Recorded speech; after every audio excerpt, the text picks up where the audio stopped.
পয়লা বৈশাখও যে এত ভালোভাবে কাটানো যায় এটা তো আমার জানা ছিল না। প্রত্যেকবার কোথা দিয়ে পয়লা বৈশাখ আসে, কোথা দিয়ে সরস্বতী পুজো আসে কিংবা হ্যাপি নিউ ইয়ার আসে কিছুই বুঝতে পারতাম না। কিন্তু এবারে সবকিছু নতুন নতুন। আমার এই নতুন বাড়িতে দেখছি নিয়মটা একটু অন্যরকম। পয়লা বৈশাখের দিন এরা সকলে ঘুম থেকে উঠে চলে যায় পুজো দিতে।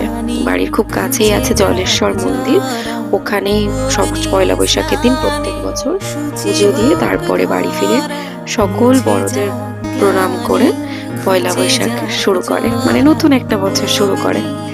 এবছর আমি তো এই পরিবারের নতুন সদস্য, তাই এই নিয়মের বিপরীত তো করা যায় না। ঘুম থেকে উঠে রেডি হয়ে আমিও চলে গেছিলাম জলেশ্বর মন্দিরে পুজো দিতে সকলের সাথে। এর আগেও আমি জলেশ্বর মন্দিরে গিয়েছি, আমার ভীষণ পছন্দ জায়গাটা। ওখানে গিয়ে বসলেই মনটা কত শান্ত হয়ে যায়, খুব ভালো লাগে। সেদিন আমরা অনেক সকালেই গেছিলাম পুজো দিতে, যাতে ভিড় না হয়, কিন্তু তখনও গিয়ে দেখি অনেক লোকের সমাগম। সবাই পয়লা বৈশাখের শুরুটা, নববর্ষের শুরুটা সুন্দরভাবে করতে এসেছেন। কারই না ভালো লাগে এমন ভাবে একটা নতুন বছরের শুরু করতে।